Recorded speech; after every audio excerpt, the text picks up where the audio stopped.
Masya Allah. Sahabat ini datang, Salamah bin Sakhar al-Bayadhi. Dia datang bergegas di tengah-tengah Rasul dan para sahabat duduk, dan kemudian dia mengatakan, halaktu, aku telah binasa. Faqala, maka Nabi pula bertanya, ma ahlakaka, apa yang menyebabkan engkau binasa?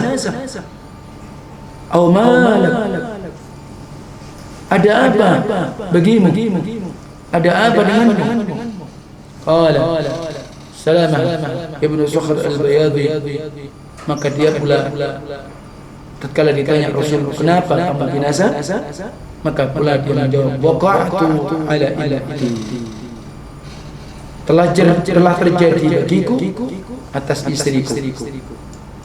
Artinya bahwa aku telah menggauli istriku. Wa ana shaimun, dan aku berpuasa ya Rasul. Tentu mana yang lebih afdal, berjamaahkah atau sendirian? Jelas berdasarkan hadis.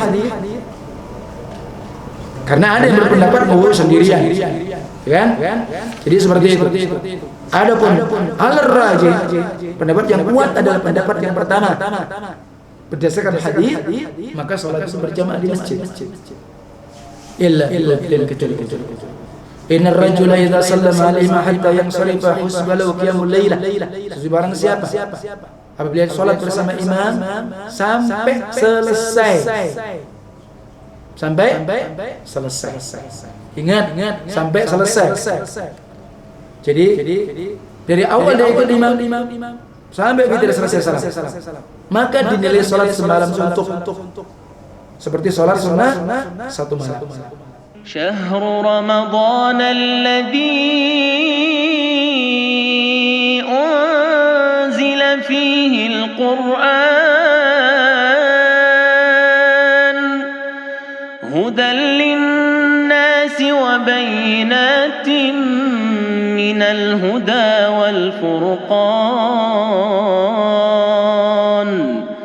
فمن شهد منكم الشهر فليصمه ومن كان مريضا أو على سفر فعدة من أيام أخر يريد الله بكم اليسر ولا يريد بكم العسر ولتكملوا العدة ولتكبروا الله على ما هداكم ولعلكم تشكرون.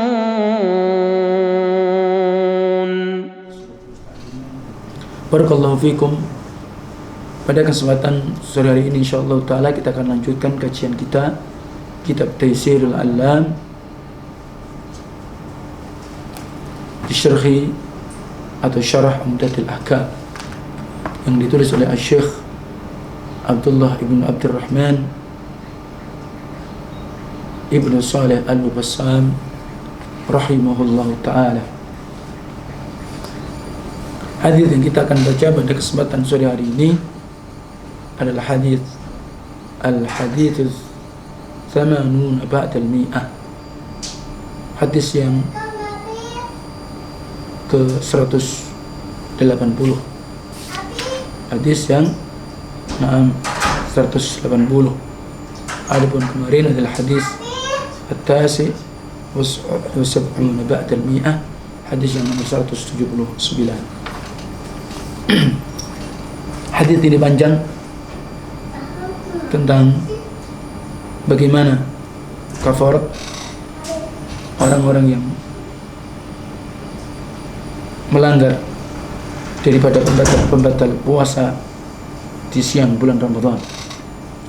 An Abi Hurairah radhiyallahu anhu qala, dari sahabat Abu Hurairah semoga Allah meridainya, ia berkata, bainama nahnu julusun inda Nabi sallallahu alaihi wasallam, ketika kami sedang duduk di sisi Nabi sallallahu alaihi wasallam, id ja'ahu rajulun, tiba-tiba telah datang seorang laki-laki. Faqala, maka kemudian laki-laki tadi ia berkata, laki-laki tadi disebutkan dalam penyebutan namanya Salamah ibnu Sakhr al-Bayadhi. Jadi telah datang Salamah ibnu Sakhr al-Bayadhi, tiba-tiba datang kepada Nabi. Faqal, kemudian dia pun berkata, ya Rasulullah, wa Rasulullah, halaktu, aku telah binasa. Masya Allah, sahabat ini datang, Salamah ibnu Sakhr al-Bayadhi, dia datang bergegas di tengah-tengah Rasul dan para sahabat duduk, dan kemudian dia mengatakan, halaktu, aku telah binasa. Faqala, maka Nabi pula bertanya, ma ahlakaka, apa yang menyebabkan engkau binasa? Aw malak, ada apa bagimu? Ada apa denganmu? Qala Salamah ibnu Sakhr al-Bayadhi, maka dia pula tatkala ditanya Rasul, kenapa kamu binasa? Maka pula dia menjawab, waqa'tu ala imrati, telah terjadi bagiku atas istriku. Artinya bahwa aku telah menggauli istriku. Wa ana shaimun, dan aku berpuasa ya Rasul. Wa fi riwayatin asabtu ahli fi Ramadan. Ya, asabtu ahli fi Ramadan. Jadi makna di situ bahwa sama, bahwa aku telah menggauli istriku di bulan Ramadan. Faqala Rasulullah sallallahu alaihi wasallam, maka Rasulullah sallallahu juga beliau bersabda, bertanya kepada dia, hal tajidu raqabatan tu'tikuha, kalau begitu apakah engkau memiliki di sisimu budak yang engkau bisa merdekakan? Kemudian menjawab, qala la, tak punya ya Rasul, tak punya ya Rasul. Qala, maka Nabi pula kemudian bertanya lagi kepada dia, fa hal tastati'u an tasuma syahrain mutatabi'ain, kalau memang kamu tidak punya budak yang engkau merdekakan sebagai tebusan, sebagai kafarat, apakah engkau mampu bahwa engkau berpuasa 2 bulan berturut-turut? Qala la, tidak mampu ya Rasul. Qala, maka yang ketika Nabi pula bertanya, kalau memang engkau tidak punya budak yang kau merdekakan, engkau tidak mampu berpuasa 2 bulan berturut-turut, tidak boleh putus. Nabi bertanya lagi, fa hal tajidu it'ama 60 miskina, apakah engkau pula punya dan punya kemampuan untuk memberi makan sebanyak 60 orang miskin? Qala la, tidak mampu ya Rasul.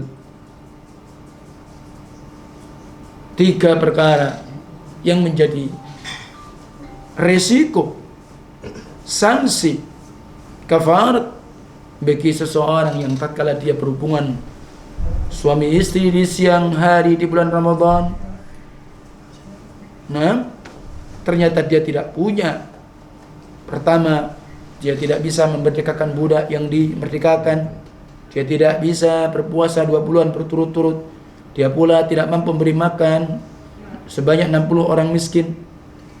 Fasakata Nabi sallallahu alaihi wasallam, maka Nabi pun diam. Nabi diam. Jadi ini orang ini repot, aneh.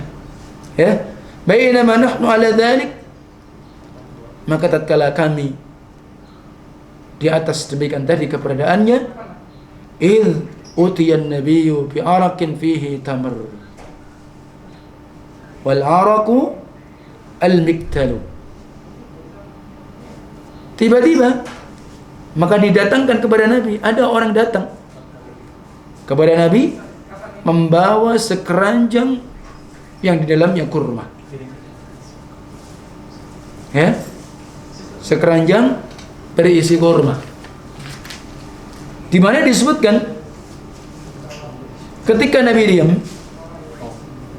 Ya, tiba-tiba di antara salah satu dari sahabat yang kebiasaan mereka datang kepada Nabi dengan bawa apa? Bizanbil atau bizanabil min tamar. Sekeranjang kurma yang kira-kira isi kurma tadi 15 sok untuk disewakan kepada Nabi. Nah, jadi itu sedekah ya. Kemudian Nabi bertanya, setelah didatangkan kepada Nabi sekeranjang kurma yang kurang lebih isinya 15 sok, ya, Nabi bertanya, "Aina sa'il?" Mana tadi orang yang bertanya tadi, minta fatwa, ya, minta dihukumi? Qala, dia jawab, "Ana ya Rasul." Maka Salamah ibnu Sakhr Al-Bayadhi menjawab, "Ana ya Rasul." Qala, dia mengatakan, "Khudh hadza fatasaddaq bih." Ambil sekeranjang kurma ini, maka dengan ini kau sedekahkan. Faqala, maka dia pun menimbali, "A'ala afqara minni ya Rasulullah?" Apakah ada orang yang lebih fakir dariku ya Rasul? Fa wallahi ma baina labdaiha yuridul kharatain. Maka demi Allah, tidak ada, ya, yang ini penduduk yang di Madinah ini, ahlu baitin, sebuah keluarga, afqara min ahli baiti, dari yang lebih fakir daripada keluargaku ya Rasulullah. Fadhahikan Nabi sallallahu alaihi wasallam hatta badat anyabuhu. Nabi pun kemudian tertawa. Fadhahikan Nabi. Ketika Nabi tertawa, keadaan sahabat Salamah ibnu Sakhr Al-Bayadhi, ya, sampai kelihatan apa? Gigi taring Rasulullah sallallahu alaihi wasallam. Ya, gigi taring yang fungsinya untuk nyobek, ya. Gigi taring yang ini, ya. Kemudian thumma qala, kemudian Nabi pun bersabda, "At'imhu ahlak." Kalau begitu kasih makan keluargamu. Kasih makan keluargamu.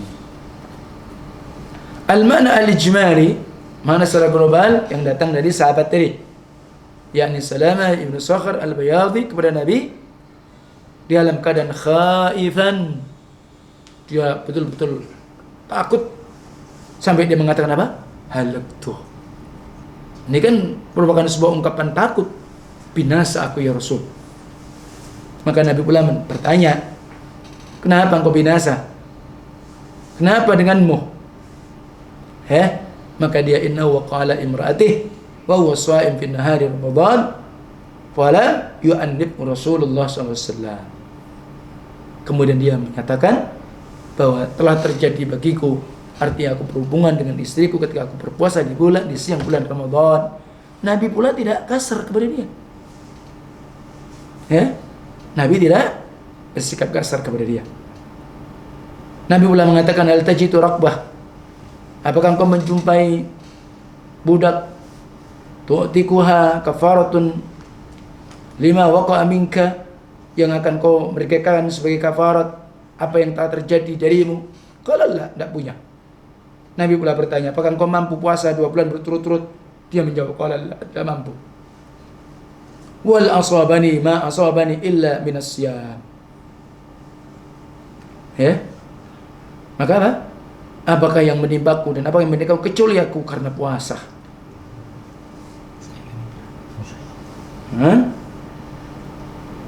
Jadi seperti itu. Kenapa? Maksudnya begitu. Li'anna bihi syabaqan la yaqtiru ma'ah ala tarkil jima' wa nu'un marab. Jadi karena puasa dan karena menimpaku karena aku puasa. Sudah dia apa?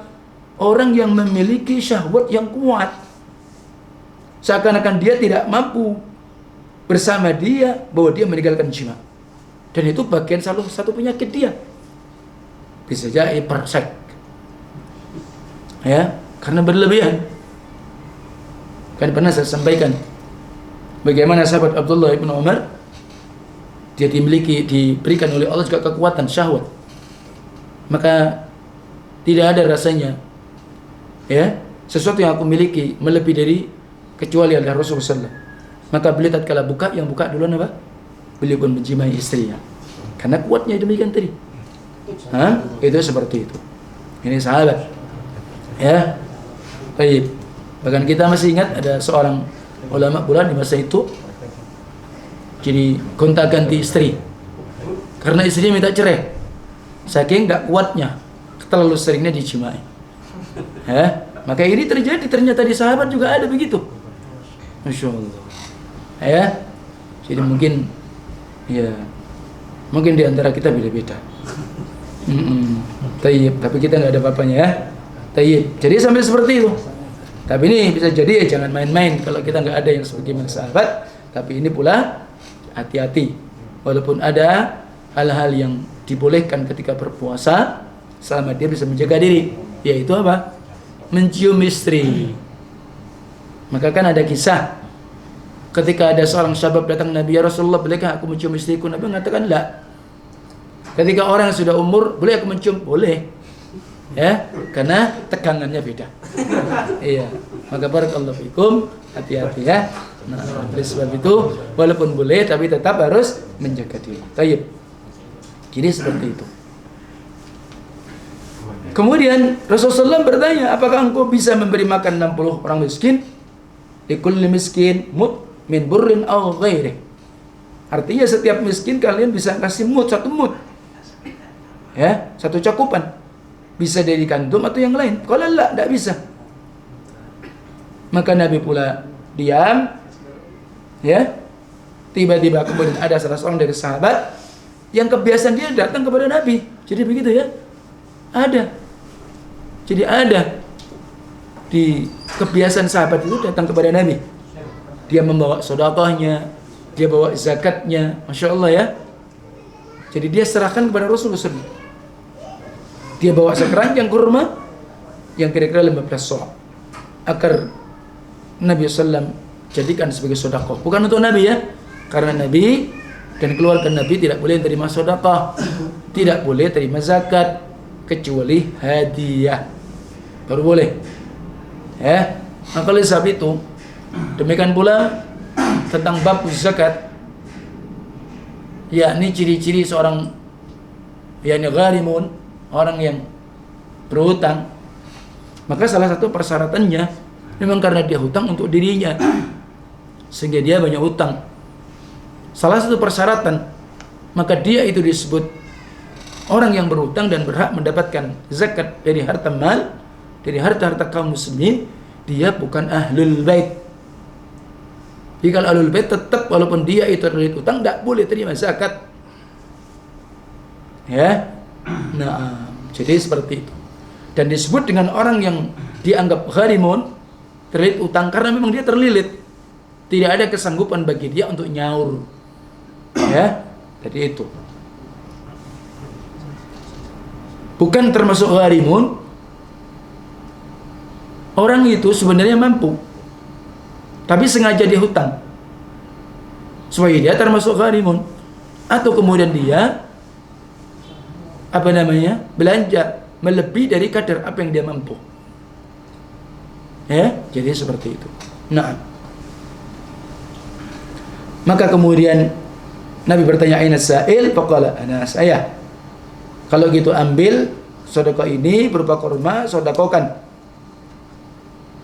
agar kau bisa membayar kafarat apa yang kau telah jatuh dari dosa tersebut. Ya.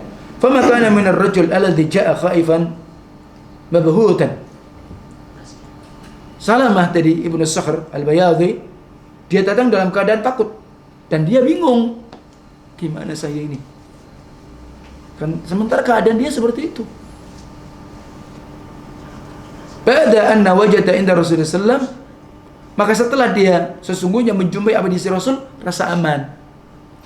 Padahal dia tadi takut, dia bingung, ya. Bahkan dia tenang ketika dia di sisi Nabi. Bahkan dia memiliki apa? Harapan dari karunia Allah Tabaraka wa Ta'ala. ternyata Rasulullah SAW, Masya Allah, isi Rasul adalah arhamun nas bin nas. Ya, manusia yang paling apa? Penyayang di antara manusia. Ya, faqal, maka dia mengatakan, apakah engkau adakah orang yang bisa menerima sedekah yang lebih fakir dariku ya Rasulullah? Ya. Jadi dengan kalimat apa? Dia bersumpah, sesungguhnya tidak ada di Madinah ini seorang pun keluarga siapapun yang lebih fakir dari dia. Ya. Ketika dia melihat min syadid dhaik alih, karena dia sangat sempitnya yang dia alami tentang apa? Ma'isyah, kehidupan dia. Inda dzalika ta'jab an-nabi min halih. Di sisi yang keadaan seperti itu, maka Nabi pun heran dari keadaan dia. Kaifa jaa khaifan, bagaimana dia datang dalam keadaan takut dan bingung. Yaltamisu salamah faraja aminan, dia mendapatkan apa? Nah, kedamaian, dan kemudian dia kembali dalam keadaan aman. Sementara pula Masya Allah, tadinya bingung, tadinya takut, kemudian dia dapatkan kedamaian, dia pula balik ke rumah dia, justru apa? Ma'ahu ma yut'imu ahlah, dia pula dapat sedekah yang bisa untuk keluarganya. Ya. Kemudian dia meminta izin untuk memberikan nafkah untuk keluarga dia. Wassalawatullah wassalamu alaihi, semoga Allah memberikan salawat dan salam kepada Rasulullah SAW, yang dimana kita pula patut untuk menteladani bagaimana akhlak Rasulullah SAW kepada orang-orang yang berbuat kesalahan, pelanggaran, tapi bagaimana sikap Rasulullah SAW. Semestinya kita juga demikian. Mungkin saja kita hadapi teman-teman kita atau mungkin yang lainnya, maka kemudian ketika dia salah, jangan kemudian langsung kita bersikap keras, kita tidak memperduli apa menjadi sebab dia kok bisa terjatuh. Sehingga Rasulullah ketika Salamah Ibnu Sakhr al-Bayadhi, dia mengatakan halaktu ya Rasulullah, maka Nabi juga bertanya, ada apa memang tentangmu? Ya, jadi Nabi jawab dengan santai. Ya, Nabi tidak kemudian menghardik dia, bukan kita langsung dasar memang inti. Nah, tidak seperti itu. Dasar memang inti suka melanggar, tidaklah demikian. Tapi Nabi pun sambut, kenapa dan sebab apa? Maka dia kisahkan, Nabi pula bertanya, demikian, dan kemudian Rasul memberikan solusi. Jadi mestinya orang-orang yang melakukan kesalahan, kadang-kadang memang dia melakukan itu, ya mungkin saja itu juga karena kesempatan atau mungkin karena kesempitan buat dia, tapi yang semestinya kita juga bisa memberikan solusi dan kita kemudian memberikan solusi yang terbaik. Nah, ikhtilaful ulama, ada di antara perselisihan para ulama. Yara amatul ulama wujubul kafarah, ya, wujubul kafarah ala man jama'a muta'ammidan. Maka berpendapat keumuman para ulama wajibnya membayar kafarat atas siapa saja yang dia melakukan hubungan suami istri di siang Ramadan secara sengaja, wajib membayar kafarat. Adapun mereka berselisih orang yang lupa. Tapi pendapat yang terkuat, orang yang lupa melakukan hubungan suami istri karena lupa, maka tidak wajib baginya membayar kafarat. Puasanya jelas batal, dia wajib mengqadha saja. Ya, sebagaimana penjelasan apa yang kemarin itu. Kemudian waqtalafu, mereka para ulama juga berselisih. Hal wujubul kafarah ala takhir atau tertib. Ya. Apakah kewajiban kafarat itu yang orang yang dia melakukan berhubungan suami istri secara sengaja di siang Ramadan, diwajib kafarat itu wajib, tidak ada perbedaan pendapat yang sengaja. Apakah kemudian itu cara membayar kafarat itu boleh memilih? Kan dari tiga, atau harus tertib? Ya, walaupun ada teman kita namanya tertib ya, itu Masya Allah. Artinya apa tertib itu? Berurutan, ya, harus runtut. Yang nomor satu, nomor dua, tiga.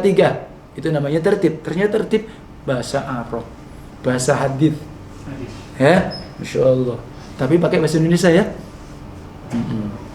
Cuma bahasa Indonesia tertib. Ya, ini tertib. Ya. Karena orang Arab nggak ada bilang tertib, ya. Kecuali bahasa Indonesia pekon. Artinya bahasa Arab yang di Indonesia kan. Nah, jadi yang pertama apa? Wajibnya dia kafaratnya memerdekakan budak. Yang kedua, berpuasa 2 bulan berturut-turut, tak boleh putus. Ketika dia jalani kafarat tadi, ternyata ada putus sehari, mengulang dari awal. Makanya jangan main-main, ya. Kemudian yang ketiga, baru memberi makan kepada 60 orang miskin. Itu yang paling agak ringan kan? Tapi tidak boleh. Kenapa gitu langsung saya pilih yang nomor 3? Nah, ini artinya apakah itu harus takhir? Boleh yang memilih. Ada saya yang gampang nomor 3 saja. Apakah harus awal dulu, kedua dan ketiga? Fadhahaba Malik wa Ahmad bi ihdain riwayatain anhuma. Adapun pendapat Imam Malik dan Ahmad, dan di antara salah satu 2 riwayat dari keduanya, bahwa ila anna ala takhyir, maka Imam Malik berpendapat bolehnya memilih. Ya.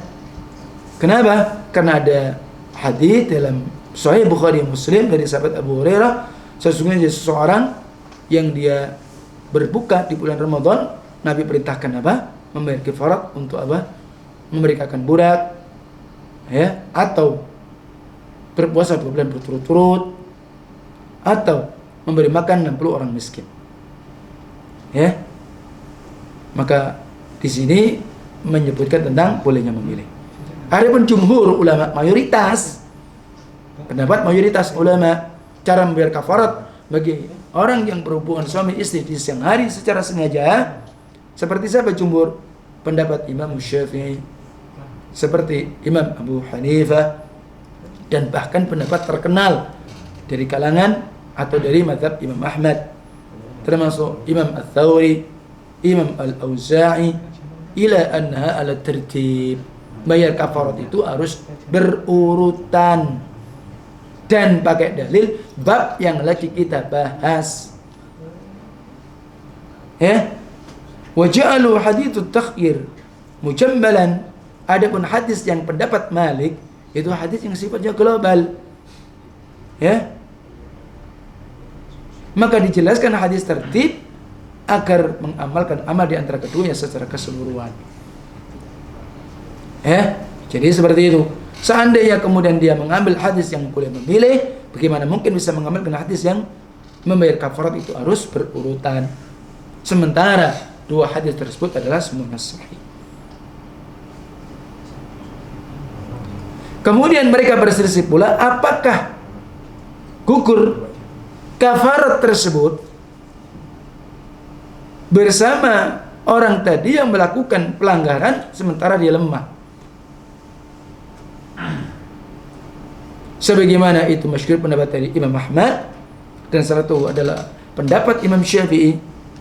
Sesungguhnya Nabi memberikan rukhsah kepada orang tadi untuk memberikan sekeranjang kurma dari sedekah untuk memberi makan kepada keluarga. Ya kan?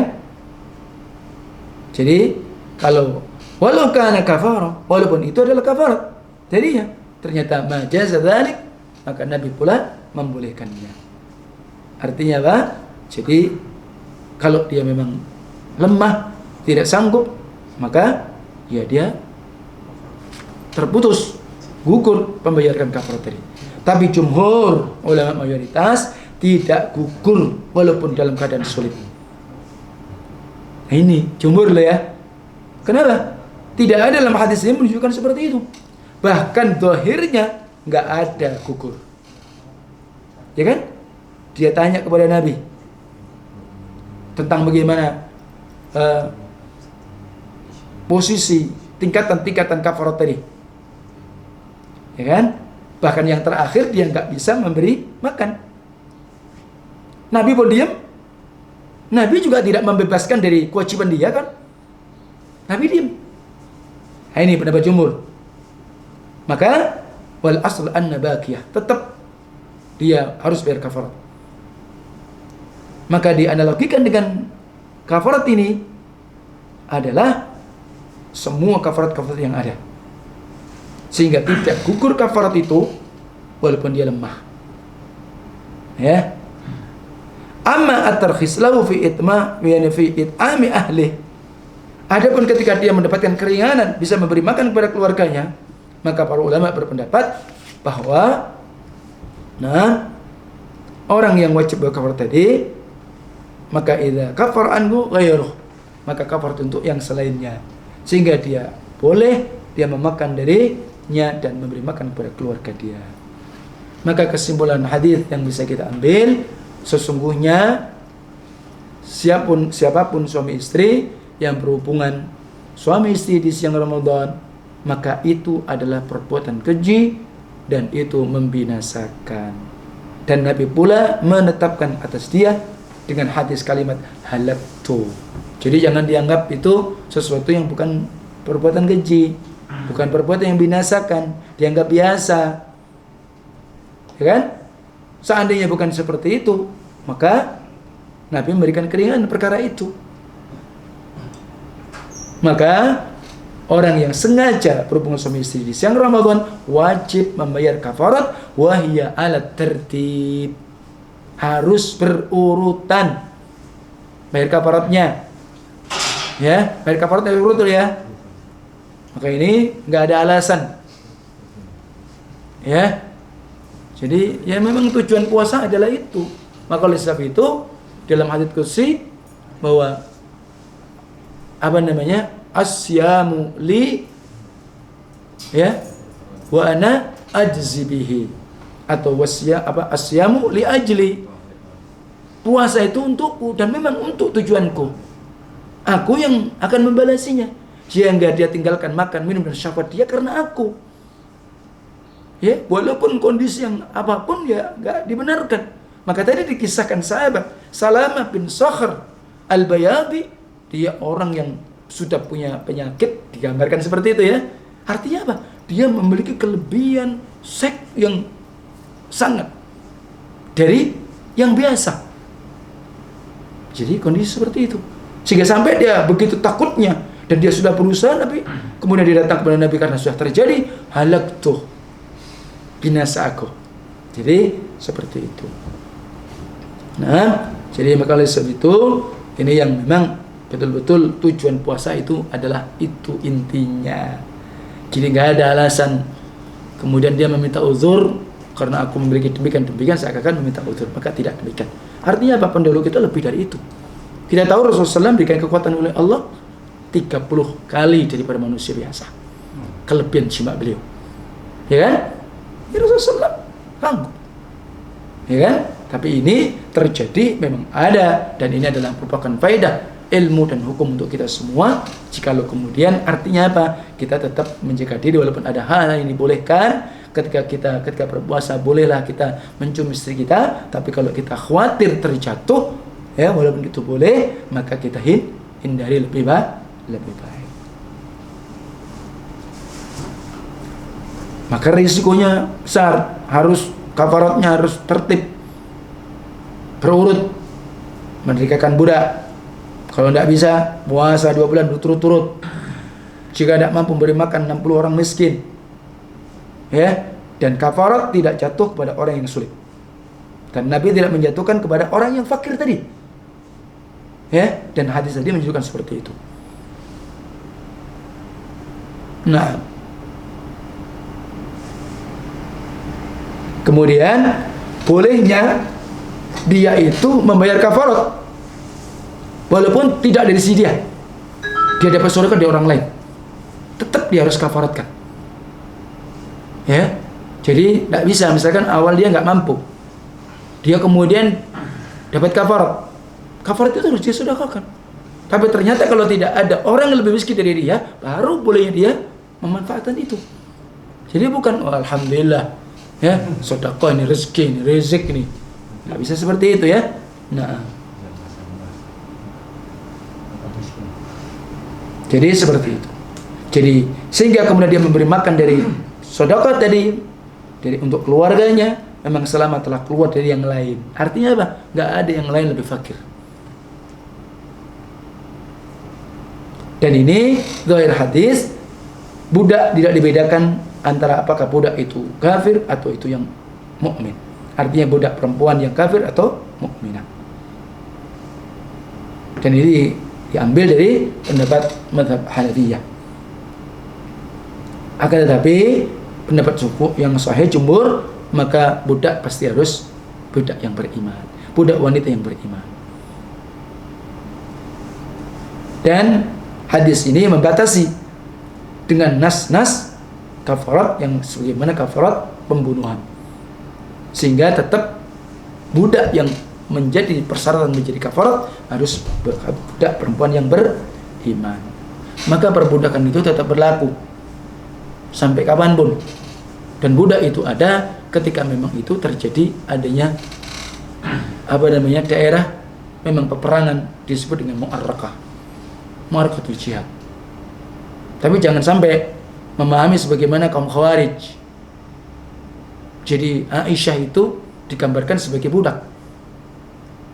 Kan itu di antara salah satu ketika Abdullah ibnu Abbasin radhiyallahu anhuma mendatangi mereka yang sekitar 10.000, yang mereka itu termasuk orang-orang Khawarij, ya.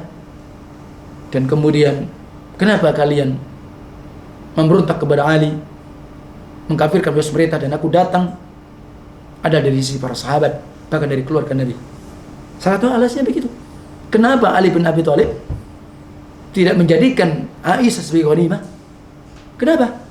Karena dianggap waktu itu kan terjadi perang Jamal dari kubu siapa? Ali dengan Aisyah, kan? Perang onta. Maka Ibnu Abbas mengatakan dia adalah ibu-ibu mukminin yang tidak halal. Dalam Quran disebutkan, ya, sama saja bahwa kalian menyakiti Rasul SAW. Nah, akhirnya dia rujuk sekitar 2.000, ada yang menyebutkan 4.000 itu. Nah, jadi ini pahamnya salah, ya. Nanti khawatirnya orang-orang Khawarij juga ini begitu. Dianggap negeri yang tidak berhukum dengan hukum Allah dianggap kafir, nanti perempuan ini dianggap budak nanti. Berat nanti, ya. Enggak seperti itu. Jadi perbudakan itu terjadi apabila memang daerah itu menjadi mu'arakatul jihad. Memang di sana daerah perang. Artinya kafir harbi, gitu ya. Nah, jadi seperti itu. Budak tetap, ya. Tapi nggak bisa memahami kalau pelayan pembantu ini budak, ya. Salah besar. Ya, itu tidak benar. Karena kalau namanya budak itu kan bisa diwariskan, demikian pula dimerdekakan, ya kan? Jadi seperti itu. Dan dia bebas. Dia nggak dapat gaji, namanya budak. Itu kan tawanan perang. Nah, jadi seperti itu. Dan hadis ini juga memberikan penjelasan bagaimana bagusnya akhlak Nabi SAW. Ya, bagaimana hormatnya Nabi, sambutan Nabi orang yang datang. Padahal sementara dia dalam keadaan apa tadi? Khaifan, takut, bingung. Ya, kemudian farihan, dia pun dalam keadaan gembira, lapang, dan bahkan dia pulang membawa makan yang untuk bisa memberi nafkah kepada keluarganya. Masya Allah, ya, sampai begitu keadaannya. Kemudian hadis ini memberikan faedah, sesungguhnya barang siapa yang terjatuh kepada maksiat, la hadda fiha, yang tidak ada had di dalamnya, kemudian thumma ja'a ta'iban nadiman, artinya enggak ada had berlaku, ya, enggak ada had, enggak ada hukum. Kemudian dia datang dalam keadaan taubat, dalam keadaan menyesal, maka sesungguhnya dia juga tidak dihukumi, tidak dicambuk. Nah, ya. Jadi sehingga ya syaratnya apa? Taubatan nasuha, dan dengan persyaratan apa pertama? An-nadam, menyesal. Kemudian bertekad tidak mengulangi lagi. Al-iqla, artinya dia putus, berhenti, tidak melakukan kemaksiatan, dilakukan dengan ikhlas. Jadi itu. Jadi insyaallah ta'ala, kalau kita ambil faedah yang diberikan oleh Syekh Abdurrahman Al-Bassam dari kisah hadits ini, maka ya mungkin di antara kita, di antara antum yang mungkin saja punya masa-masa lalu, masa-masa silam yang kelabu, ya nggak perlu khawatir. Dan insyaallah taala dengan taubat antum, dengan taubatan nasuha, walaupun tidak ditegakkannya had di negeri ini, insyaallah taala, maka semoga Allah pun ampuni dosa-dosa antum. Yang penting apa? Taubatan nasuha. Nah,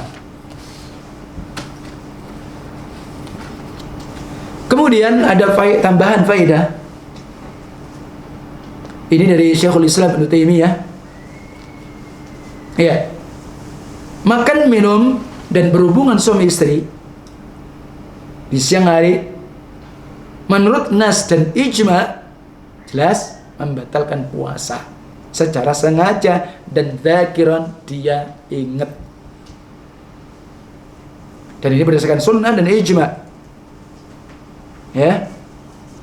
Demikian pula berdasarkan sunnah dan ijma, darah haid termasuk pula nifas sebagai penghalang orang berpuasa. Jadi kalau orang itu haid, haram dia puasa. Jika dia puasa, batal puasa dia, tidak sah.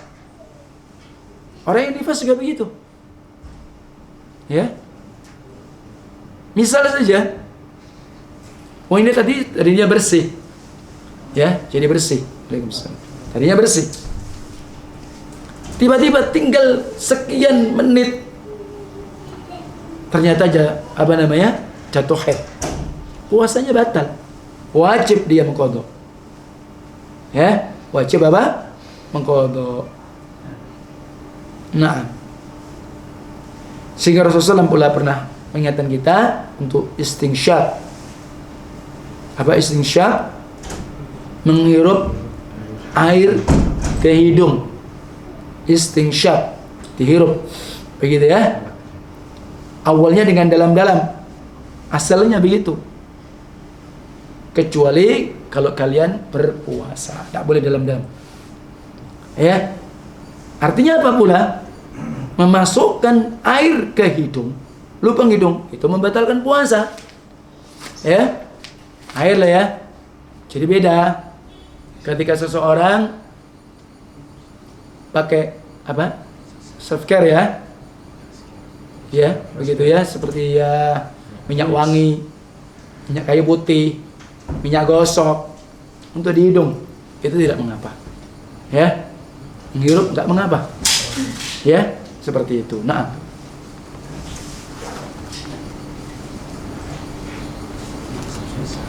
kemudian Imam Al-Khattabi juga berkata, saya tidak mengetahui adanya perbedaan pendapat di antara para ulama tentang orang yang muntah tanpa sengaja. Jadi kalau muntah tanpa sengaja tidak batal, tidak ada qadha bagi dia. Lanjut ya. Jadi seperti itu. Orang pula yang bermimpi keluar air mani bukan karena ulahnya. Jadi mimpi ya.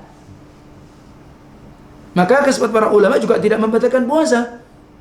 Ada orang onani hingga keluar air mani, maka batal puasa dia. Dan hukumnya haram. Onani beda dengan orang yang mimpi. Termasuk pula hadis yang sebelumnya, tidak mengapa orang dalam keadaan hadas besar belum sempat mandi, maka dia sudah masuk waktu subuh, tidak mengapa. Ya, tidak mengapa.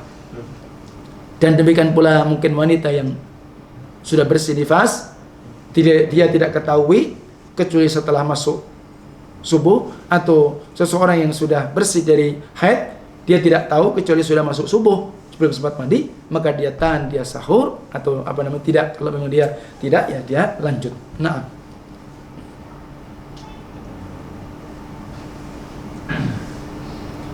demikian pula telah sahih berdasarkan dalil Al-Quran dan As-Sunnah, orang yang melakukan larangan tanpa sengaja. Jadi kalau dia melakukan larangan tidak sengaja, tidak unsur sengaja, atau karena lupa, Allah tidak akan menyiksa dia. Ya. Jadi seakan-akan memang dia tidak melakukan apa-apapun dan tidak ada dosa. Kenapa? Tidak ada unsur sengaja, karena sebab lupa. Seperti hadis yang sebelumnya, orang makan dan minum karena lupa. atau berhubungan suami istri karena lupa, maka tidak ada qada dan lanjut puasa dia tetap sah. Walhamdulillah lupa. Nah, lupa. Ya. Bukan pura-pura lupa loh ya. Beda lagi. Nah, kenapa? At'amahullahu wassaqah. Allah memberi makan dia dan memberi minum. Itu takdir Allah. Orang lupa kan, tidak ada orang pengen lupa ya. Nah, ada pun orang memakai celak. Bahasa kita cilak atau celak. Ya, pakai celak. Ya. Suntikan atau apa yang diteteskan ke saluran air seni atau obat yang masuk ke tubuh. Ada terjadi khilaf di antara para ulama. Sebagian pendapat membatalkan, sebagian lagi mengatakan tidak membatalkan puasa. Maka yang azhar, yang lebih nampak, maka tidaklah membatalkan puasa. Jadi seperti itu. Jadi seperti itu. Pakai apa? Cilak. Ya, pakai apa tadi? Suntikan yang tidak berfungsi sebagai minum, artinya memperkuat tubuh, bukan sebagai asupan makan, ya, maka tidak mengapa. Ya, jadi seperti itu.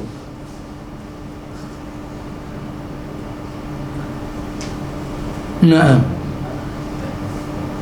kemudian orang yang menghirup air ke hidung, kemudian air itu turun ke kerongkongannya sampai ke dalam, sehingga dengan itu menghasilkan sesuatu baginya,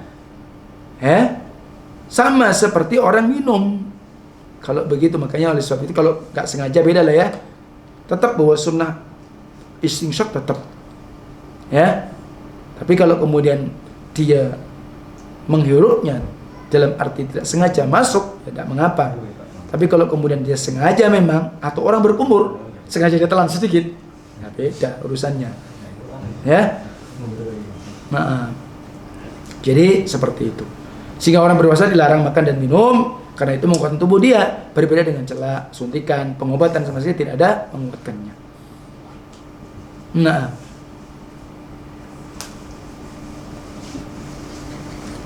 jadi seperti itu.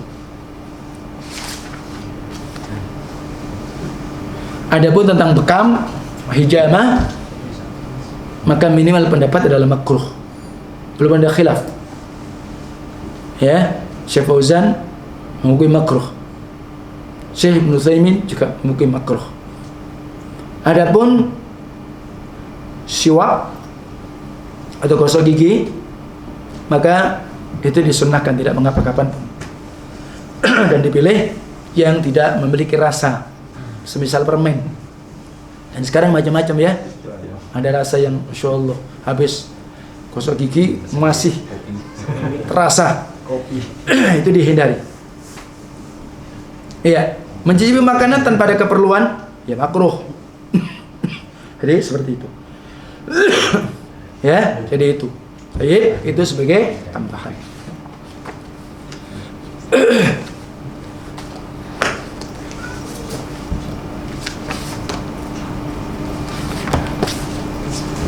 Adapun kemarin juga ditanyakan apakah kafarat berhubungan suami istri di siang hari itu hanya wajib bagi suami saja?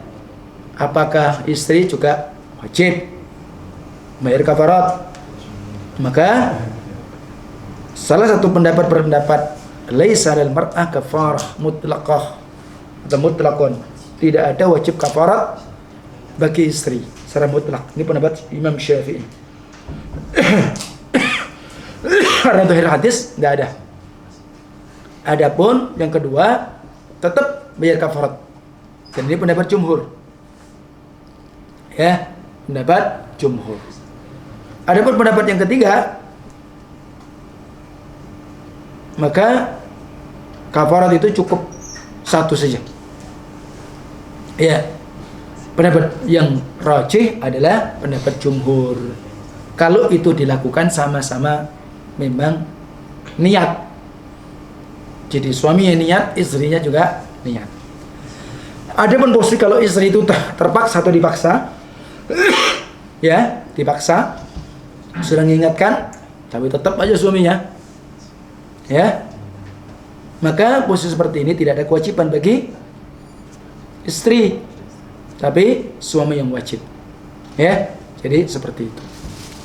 Adapun tentang apakah harus tertib dan memilih, sehingga tadi pula disebutkan demikian, maka barakallahu fiikum, maka tetap sebagaimana dari hadis, tertib berurut, tak boleh milih, ya. Kalau boleh milih enak nanti, bolak-balik ngelanggar nanti, ya enggak? Iya, kan enak. Berapa sih 60 orang miskin kalau hanya satu mut? Nah, maka oleh sebab itu tidak boleh memilih, tetap harus memerdekakan budak, puasa 2 bulan berturut-turut, tidak boleh putus sekali. Nah, maka oleh sebab itu kalau ingin bayar kafarat, maka diupayakan jangan sampai ada dia berpuasa di waktu hari-hari yang tidak boleh puasa. Seperti apa? Idul Adha dan ketika hari tasyrik. Sehingga diupayakan kapan yang bisa lanjut kalau itu memang bayar kafarat. Jadi seperti itu. Apakah bayar kafarat harus berulang-ulang? Sementara dia melakukan jima tadi berulang-ulang. Parah nih ya. Iya. Barang siapa yang kemudian dia berjima dengan istrinya di siang Ramadan, kemudian bayar kafarat, kemudian dia lakukan lagi di hari yang lain, apakah dia harus bayar kafarat yang lain? Apakah itu cukup dijamak saja sekali? Nah. Jadi seperti itu. Ini contoh begitu, yang lain ya. Jadi besok lagi. Atau dia melakukan jima di satu hari Ramadan berulang-ulang. Falaysa alaihi illa kafarah wahidah ijma'an. Apakah tidak dia bayar kafarat kecuali sekali sih sebagai bentuk di global. Nah.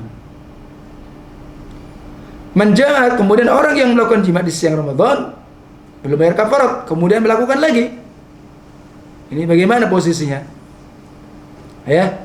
Maka anna alaihi likulli yawmin kafarah lianna kulla yawmin ibadatun munfaridah.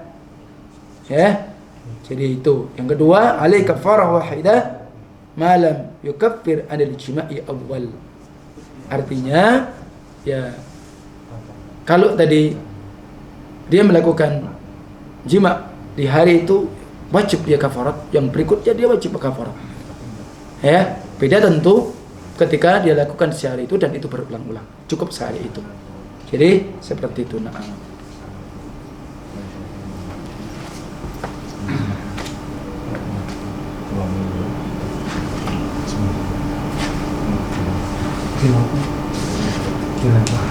Tayyib, untuk qiyam Ramadan maka sekali lagi yang afdal memang berjamaah. Bila uzur, jika memang tidak ada uzur, tetap. Sehingga hadis kisah dari Abdurrahman ibnu Abdi Al-Qari,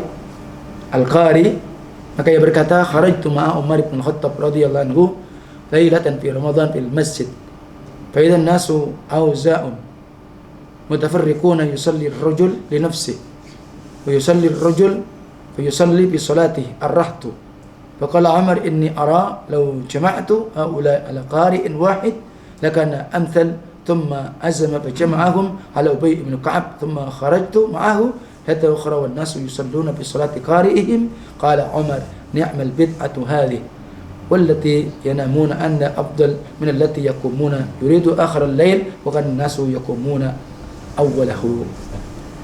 Jadi Abdurrahman ibnu Abdi Al-Qari dia mengisahkan, aku pernah keluar bersama Umar ibn Khattab waktu beliau menjadi Amirul Mukminin menuju masjid Madinah, karena memang ibu kota di masa Khulafaur Rasyidin masih di Madinah. Ya, hanya ketika Ali khalifah yang keempat baru waktu itu sempat di Kufah, dan adapun setelah Bani Umayyah maka waktu itu sempat di Syam. Nah, Dan waktu itu dia ceritakan apa yang di masjid. Waktu itu dia keluar bersama Umar. Orang ini sholat sendiri-sendiri, ya, jadi pisah-pisah begitu. Ini di masa Umar ya. Jadi sendiri, sementara orang lain mengerjakan sholat, ada yang berjamaah. Maka Umar berkata, saya berpandangan, beliau punya azam, andaikan saya mengumpulkan mereka pada satu imam qari, maka tentu itu lebih tepat. Maka beliau memiliki tekad mengumpulkan mereka dengan Imam Ubay ibnu Ka'ab. Kemudian mengisahkan perawi, saya keluar lagi bersama Umar malam lain, dan waktu itu sudah dikerjakan sholat dengan satu imam, dan Umar mengatakan apa? Ni'matul bid'ah hadhi, ya, sebaik bid'ah adalah ini, ya. Dan orang yang tidur dari hal ini lebih baik dari orang yang menegakkannya. Yang beliau inginkan adalah bahwa orang yang mengerjakan sholat pada akhir malam, padahal manusia mengerjakannya pada awal malam. Dan dimaksudkan ucapan ni'matul bid'ah hadhi, maka ini bid'ah secara bahasa, bukan secara syariat. Kenapa? Rasulullah SAW melakukannya juga sholat tarawih di masa beliau, walaupun tidak terus menerus. Dalam riwayat Bukhari, beliau melakukan 3 malam, yang keempat beliau tidak keluar karena takut diwajibkan. Kenapa? Ayat masih itu turun. Adapun di masa Umar sudah tidak lagi, walaupun di masa Abu Bakar tidak pernah beliau lakukan sholat tarawih dengan berjamaah. Maka dengan ini ucapan Umar tadi adalah dalam arti bahasa, bukan dalam arti apa? Syariat. Maka tidak ada bid'ah dalam syariat itu adalah bid'ah hasanah. Kenapa? Kullu bid'atin dhalalah wa kullu dhalalatin finnar. Dan ini mencakup semua, ya. Dan tatkala mereka menyatakan adanya bid'ah hasanah dengan berpedoman hadis, barang siapa melakukan bid'ah yang baik, ya, kemudian dilakukan orang lain, maka dia mendapatkan pahala. Ini maksudnya apa? Orang yang mengawali melakukan sedekah yang pertama, amal-amal kebaikan pertama. Jadi begitu. Jadi bukan kemudian dijadikan dalil ada bid'ah hasanah dalam syariat, tidak ada. Artinya bid'ah di dalam bahasa itu ya sebagaimana keumuman kita. Mungkin kita dulu tidak ada permadani, ya. Kita dulu mungkin ya di masa Rasul tidak ada mukayyif, tidak ada AC, tidak ada apa namanya kipas angin, ya, berwahah. Tapi sekarang ada. Karena itu mungkin saya membuat dingin dan semisalnya. Nah, jadi seperti itu disebutkan dalam Qiyam Ramadan Syekh Al-Albani. Adapun kita ketahui salat tarawih itu hukumnya sunnah, ya. Hukumnya sunnah. Adapun kalau dalam Sahih sunnah muakkadah. Kalau Ibnu Rushdi dalam Bidayatul Mujtahid, beliau menyatakan sangat dianjurkan, ya. Maka sunnah muakkadah ditekankan. Ibnu Qudamah dalam Al-Mughni juga begitu, sunnah muakkadah, seperti yang disebutkan di awal tadi. Kenapa? Kata beliau bahwa salat tarawih sunnah muakkadah, dan yang awal kali menetapkan sunnah tersebut adalah Rasulullah sallallahu alaihi wasallam. Rasul melakukan, dan kalimat tarawih diambil dari syariat, ya. Dan jelas-jelas kalimat tarawih diambil dari rawha yurayu tarwihan, dan itu dikuatkan oleh Al-Hafidz Ibnu Hajar, Syekh Utsaimin dalam kitab Syarhul Mumti'. Bahkan disayangkan kalau orang-orang yang kemudian menafikan adanya istilah tarawih. Kenapa? Karena Rasulullah SAW tatkala beliau melakukan salat 4 rakaat, wassalam, beliau panjangkan berdiri beliau panjangkan rukuk dan sujud beliau. Setelah itu istirahat, ya. Lakukan yang 4, wassalam juga begitu. Setelah itu beliau istirahat, baru kemudian apa? Dilakukan 3. Nah, jadi seperti itu.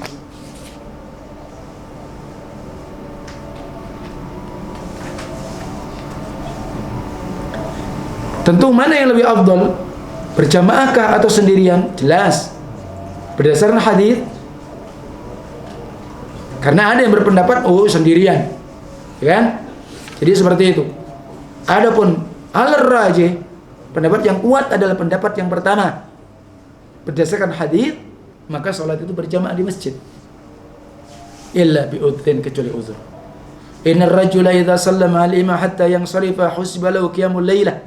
Barang siapa apabila sholat bersama imam sampai selesai. Ingat, sampai selesai. Jadi dari awal dia ikut imam sampai witir selesai salam, maka dinilai sholat semalam suntuk, seperti sholat sunnah satu malam. Ya, berjamaah tentu karena mempunyai nilai lebih dilakukan dibanding sholat sendirian. Ini Syekh Utsaimin ini pernah ditanya, idza shallal insan khalfa imamun yazidu ala 11 rak'ah falyuwafiqul imam atau yansarif idza atamma 11. Apabila ada seseorang itu sholat tarawih berjamaah di belakang imam, sholatnya lebih dari 11 rakaat. Berarti seperti di mana? Di Mekah, di Madinah, Kubah, Baitul.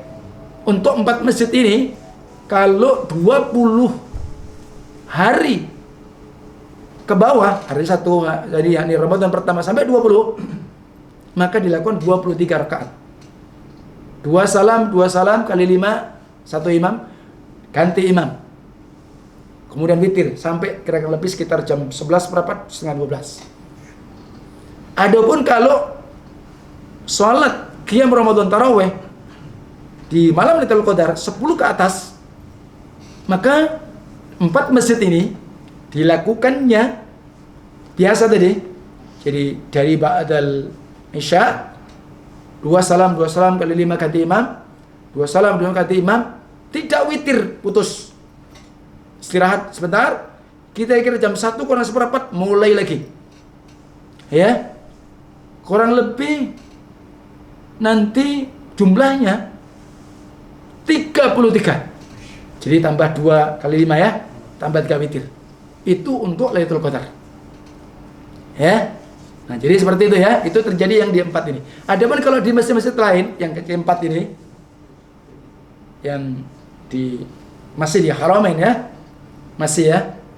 Tapi kalau di tanah haram masih dapat pahalanya ya, kalau yang di Mekah. Kalau di luar di masjid di Madinah hanya khusus di Masjid Nabawi saja. Beda keutamanya di mana? Di Masjidil Haram. Jadi walaupun antum misalkan tidak sempat sholat di Masjidil Haram, antum sholat di masjid yang masih di tanah haram di Mekah, masih dapat pahala 1 rakaat berapa? Dilibatkan berapa? 100.000. Masih dapat. Ya. Tentang sholat tarawih selain 4 masjid ini, maka bervariasi, ada yang 11 rakaat, ada yang 13. Ya. Jadi seperti itu. Nah, sekarang kita berjamaah, kebetulan berjamaah di masjid yang di masjid itu melebihi jumlahnya berapa? 11 rakaat. Apakah dia harus mengikuti imam, mensesuaikan imam, atau dia harus memutus berpisah setelah sempurna 11?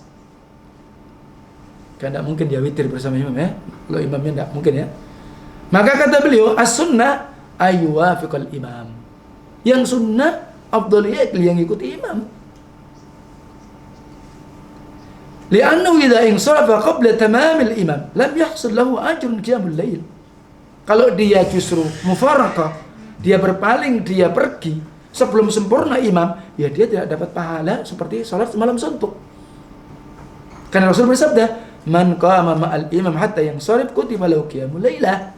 Barang siapa yang menegakkan salat tarawih berjamaah bersama sampai tuntas selesai, dinilai seperti semalam seperti malam salat semalam suntuk. Maka dari sisi ini kami menganjurkan untuk menjaga sisa-sisa salat bersama imam sampai selesai. Karena dulu sahabat, semoga Allah meridhai dari mereka mengikuti imam. Ya, jadi seperti itu. Jadi begitu. Seperti apa? Ma'amiril mu'minin Utsman ibnu Affan. Ya, ketika pula menyempurnakan sholat, mestinya kalau orang-orang lagi haji itu di hari-hari Mina kan hanya boleh apa? Dikosor, tidak dijamak. 3 hari ya. Ketika para hujjah di hari lempar jamarat itu tanggal 11, 12, 13 sempurna. Nah, sunnahnya aslinya apa? Salatnya dikosor, tidak dijamak. Subuh ya di waktu subuh, zuhur tapi cuma hanya 2 rakaat, asar ya asar 2 rakaat, maghrib tetap, isya 2 rakaat, begitu. Tapi ketika itu Utsman di awal khilafah beliau, ya, jadi waktu itu beliau tetap sholatnya, ya, 4, zuhurnya 4, isya 4, kemudian apa? Asarnya tetap 4. Ya. Dan ketika itu sahabat pun mengikuti dalam kondisi yang seperti itu. Maka ini sebagaimana disebutkan Syekh Muslimin, jadi seperti kalau ingin antum dapat faedah secara sempurna. Wallahu a'lam. Cukup? Ada pertanyaan? Semua bermanfaat. Wassallallahu ala Muhammad wa akhiru da'wana alhamdulillahi alamin. Subhanakallahumma wa bihamdika asyhadu an la ilaha illa anta astaghfiruka wa atubu ilaik. Assalamualaikum warahmatullahi wabarakatuh.